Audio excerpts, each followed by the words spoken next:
Hey everybody, how's it going? I hope you're having a lovely day. So today I'd like to follow up on a topic I discussed 4 years ago in this video, advice to new content creators, sponsored by NordVPN. Now, when you look at a video on YouTube that says sponsored by NordVPN, something probably different comes to mind than what I'm talking about in this video. In this video, I'm going over two things. A, an email sent to me asking me to sponsor NordVPN that was offering me approximately $3,000 to $6,000. And B, I'm going over some sort of breach that they had in their facility that made their services inherently less secure as a result, that none of the people that had ever sponsored NordVPN would have any way of knowing because they did not audit the facility in any way, shape, or form, nor could you audit the facility in any way, shape, or form, which is really weird when you have content creators online who are shilling something whose sole purpose is privacy and security. What you're talking about here is not an open source software project, it is a closed door data center. And one of the things that I was saying is you should be really, really careful when you shill things on your YouTube channel that where you don't really have knowledge as to whether or not it's able to live up to the expectations the consumer has. One of the examples on my YouTube channel is one of the things I shill very often is this Atten hot air rework station. It's also because I believe that I'm an expert in micro soldering and repairing small devices, and I've also been using this thing for several years. So I feel like having used many of them, when I shill this, I feel good shilling this because this is literally sitting on my desk at work and I use it on a regular basis. The reason I'm bringing this up is because you may have heard a lot of people on YouTube, a lot of content creators shill something called the Ring doorbell and the Ring camera system. And I'm not going to point to specific people because I don't want this to become partisan, petty, or personal, but you probably know somebody at some point in time, if you spend any time on YouTube, who have shilled the Ring doorbell and the Ring camera system. And today we're going to be going over this complaint from the FTC that's about 20 pages long. I have narrowed it down to the parts that I personally found to be the most interesting because it looks like Amazon has settled this for about $30 million. So we're going to go over this complaint from the Federal Trade Commission that Amazon saw fit to settle for $30 million. And let's go through it.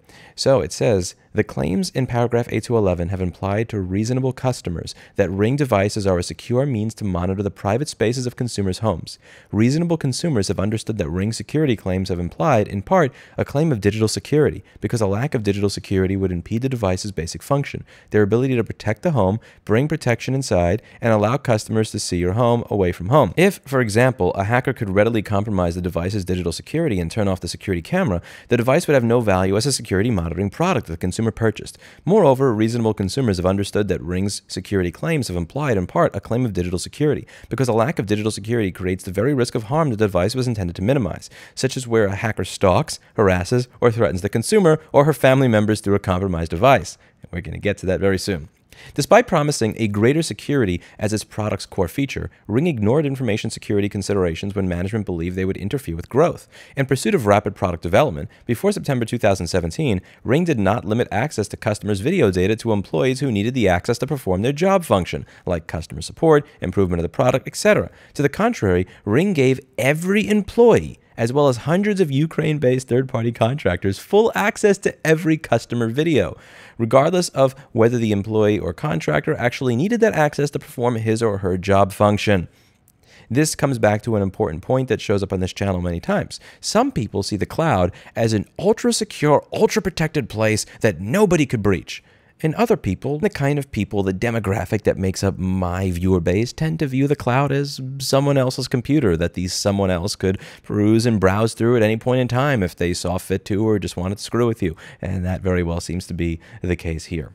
Not only could every Ring employee and Ukraine-based third-party contractor access every customer's videos, all of which were stored unencrypted on Ring's network, but they could also readily download any customer videos and then view, share, or disclose those videos at will. Before July 2017, Ring did not impose any technical or procedural restrictions on employees' ability to download, save, or transfer customer videos. Ring distributed an employee handbook that prohibited misuse of Ring data and required employees to sign a proprietary information and inventions agreement that prohibited data misuse. Well, that'll teach him, won't it? If you're a pervert and you have access to video of people in their home, I'm confident that signing the agreement will not make you curious to look through some 19-year-old woman changing her clothes at all. That approach to access meant that Ring's employees and third-party contractors had dangerous and unnecessary access to highly sensitive data. For example, although a customer service agent might need access to a video of a particular customer to troubleshoot a problem, that same customer service agent had unfettered access to videos belonging to thousands of customers who had never contacted customer service. Although an engineer working on Ring's floodlight camera might need access to some video data from outdoor devices, that engineer had unrestricted access to footage of inside the customer's bedrooms. How do you only give them access to data when a consumer wants it? This would probably require a change in the system that changes the permissions in some way when a user says that they want customer service and clicks consent to it. Like, again, this is probably going to be a pain in the ass to somebody like me that never made it past page 16 of Dennis Ritchie's C programming language, who can barely configure vsftpd.conf. But it shouldn't be a problem for a company that is aiming to be sold for $1 billion to Amazon.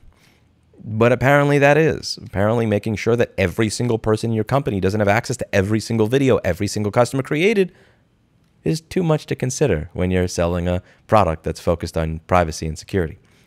As a result of this dangerously overbroad access and lax attitude to privacy and security, employees and third-party contractors were able to view, download, and transfer sensitive customer and video data for their own purposes. For example, between June and August 2017, a Ring employee viewed thousands of video recordings belonging to at least 81 unique female users, including customers and Ring employees, of Ring stick-up cams. The employees focused his prurient searches on cameras with names indicating that they had surveilled an intimate space, such as master bedroom or master bathroom or spy cam.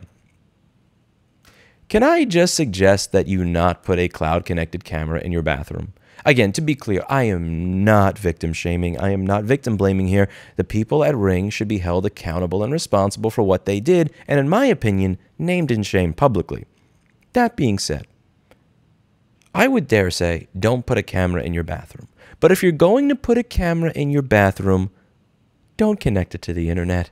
Just trust me on that one. Just don't connect it to the internet. On hundreds of occasions during this 3-month period, the employee perused female customers and employees' videos, often for an hour or more each day. Undetected by Ring, the employee continued spying for months. And as many of you say, the cloud is someone else's computer. It can be viewed by someone else. And again, if I'm going to be doing any sort of stuff like, if I'm going to have a camera in my home that's in my bathroom, at the very least, I'm going to have that camera's video stored on a local NVR that is not attached to the internet. Like, the camera will attach to a router. The NVR computer will attach to a router. That router will never connect to the internet. And that is the only way that I would allow a camera to be in my bedroom or my bathroom. If I'm going to have a camera that's going to be viewable by anywhere I go, it's going to be the front door camera or an outdoor camera where you're not seeing things that you're really badly not supposed to see, as you would in, let's say, my bathroom or my bedroom. Ring failed to detect this inappropriate access through any technical means. By good fortune, in August 2017, an employee discovered her coworker's actions and reported the misconduct to her supervisor. Initially, the supervisor discounted the report, telling the female employee that it is normal for an engineer to view so many accounts. Only after the supervisor noticed that the male employee was only viewing videos of pretty girls did the supervisor escalate the report of misconduct, and only at that point did Ring review a portion of the employee's activity and ultimately terminate that employee. In September of 2017, in response to this incident, Ring narrowed employee access to customers' video data somewhat, so that customer service agents could only access videos with the customer's consent. Despite this narrowing of access for customer service agents, Ring continued to allow others, including hundreds of employees and Ukraine-based third-party contractors, access to all video data, regardless of whether particular engineers actually needed to have access to that data to perform their job function. This just gets worse and worse. Granting employees such grossly overbroad and unmonitored access continued to cause harm. In January 2018, a male employee used his broad access rights to spy on a female colleague through her videos. Using her email address as a lookup mechanism, the employee identified his female coworker's device and watched her stored video recordings without her permission. So not only could you have unfettered access to all this stuff, but you could easily just look somebody up by their email and see if they had an account, and then look through all their cameras for no reason. Despite these changes, Ring's culture of overly broad access to sensitive information continued to result in harm to consumers. First, in February 2018, a Ukraine-based third-party contractor created an unauthorized tunnel or pathway to Ring services in an attempt to access customer video data. Ring failed to detect this intrusion by any technical means. Only when an employee happened to report the misconduct did Ring remove the Ukrainian team's ability to create such unauthorized pathways. Second, in May 2018, another employee gave information about a customer's video recordings to the customer's ex-husband without the customer's consent. So it's not just looking at the videos for your own perverted pleasure, it's also giving those videos to other people in that person's life, the type of person that you would never want to see your personal stuff anymore. Third, in August 2020, a whistleblower notified Ring that between March 2018 and September 2019, a former employee had provided Ring devices to numerous individuals and then accessed their videos without their knowledge or consent. When the employee left Ring in September of 2019, the whistleblower alleged that he took copies of these videos with him, without the knowledge or consent of his unsuspecting victims and without Ring noticing that anything was amiss. This company has a culture of sick fucking people working there. In February 2019, Ring changed its access practices so that most Ring employees or contractors could only access the customer's private video with that customer's consent. Progress. Importantly, because Ring has failed to implement basic measures to monitor and detect inappropriate access before February of 2019, which, by the way, was about almost a year into a trillion-dollar company purchasing them, Ring has no idea how many instances of inappropriate access to customer-sensitive video data actually occurred. Indeed, Ring only discovered the incidents described above through the good fortune of employee reporting, despite having given employees zero security training and no responsibility to engage in such reporting. It's highly likely that numerous other incidents of spying or prurient behavior and other inappropriate access occurred entirely undetected. Secondly, Ring received numerous reports of vulnerabilities relevant to credential stuffing and brute force attacks through Ring's bug bounty program. This program rewards security researchers and white hat hackers with bounties like payments in exchange for identifying security vulnerabilities. Between September 2017 and April of 2019, the program received 4 separate bug bounty reports about Ring authentication portals being vulnerable to credential stuffing and brute force attacks because Ring did not use effective rate limiting. Indeed, one researcher reported in April of 2019 that he was able to guess my own password to a Ring login after 1,000 tries without getting detected. This was not fixed until after 2020. They had been reporting it as early as 2017. It did not get fixed until 2020. The company was purchased by Amazon in 2018. Although Ring implemented some forms of rate limiting before July 2019, not all authentication portals were covered. Moreover, what rate limiting Ring did implement to prevent multiple login attempts in rapid succession to the same account did only half the job. Ring failed to block multiple attempts in rapid succession to log in at different accounts from the same IP address. As a result of the defendant's failures to act or act in full between January 2019 and March 2020, which, by the way, is years after Amazon bought them, more than 55,000 U.S. customers suffered from credential stuffing and brute force attacks that compromised Ring devices. Through these attacks, bad actors gained access to hundreds of thousands of videos of the personal spaces of consumers' homes, including their bedrooms and children's bedrooms, recorded by devices that Ring sold by claiming they would increase customer security. Having these systems online is dangerous. You do not want a microphone in your home that connects to the internet. You don't want a camera in your phone that connects to somebody else's computer. I strongly believe this, and you're not going to convince me otherwise. Because Ring did not take these measures, the attacks continue to succeed. For example, on December 12, 2019, prominent media outlets began publishing reports about hacked Ring devices. And let's just fast forward here to some of the instances of what happened. So examples of harassment and slurs and threats that consumers experienced include the following, because you have to keep in mind, some of these cameras have two-way functionality. Not just you're talking to the camera and it hears you, but the person behind the camera can talk to you as well. Several women lying in bed heard hackers curse at them. Several children were the object of hackers' racist slurs. A teenager was sexually propositioned. An 87-year-old woman in an assisted living facility was sexually propositioned and then physically threatened. A hacker told an individual through her camera that the hacker had killed the individual's mother and then directly threatened the individual, "Tonight you die." After a hacker taunted one child in the bedroom she shared with her siblings, the child developed a strong fear of her bedroom and required therapy and physical changes to her room to help her overcome her fear. One hacker threatened a family with physical harm if they did not pay a ransom in Bitcoin, and a hacker told a woman that her location was being tracked and that her device would self-destruct at the end of the countdown. She disconnected the device before the countdown ended. We could go on for a long period of time because there's a lot more information in this complaint. Needless to say, moral of the story: if you have a camera in your home that can view things inside your home, and that camera connects to somebody else's computer, chances are somebody else can view it, which means you probably should not be doing that. Please understand that regardless of whether a product is a cheap product or a product marketed by a trillion-dollar company, at the end of the day, somebody else's computer is still somebody else's computer. And you should be very careful what you store on somebody else's computer. And above all, I want you to, if anything, gain a very healthy skepticism from anybody you see on YouTube promoting such products, especially myself. I don't want to create a rule that applies to another class of people and pretend that I'm outside of that class. If I'm promoting something, if you see me sponsored by something on this channel, look into it. Dig into it a little bit. Don't trust me. Never trust me. Never trust anybody you see talking on this platform. Because if you do, you might wind up being one of those people that got a free trial for Ring because, redacted influencer here told you that this is a great product to protect your privacy and security and make you feel safe, when in reality, several years later, something like this winds up coming out, which is just, again, something that many people who could have easily predicted, given that they were ignoring the complaints and submissions and issues and bug reports of white hat hackers and security people for a number of years. Again, and if you are a YouTube content creator, if you do upload stuff to this platform, be very careful what you shill. Because again, the cost of shilling a VPN company that winds up getting a breach is your reputation. The cost of shilling a camera or doorbell security system that winds up having random third-party Ukrainian contractors jerking off to you in your shower is going to be your reputation. The cost of that is going to be your name and your brand. And in my opinion, it's not worth it. I have likely left a lot of money on the table over the years by not taking these types of sponsorships. Again, NordVPN was offering me like $6,000. I want $6,000. Would be nice. There's a lot of stuff I could do around the house with an additional $6,000. But is it really worth it at the end of the day? In my opinion, it's not.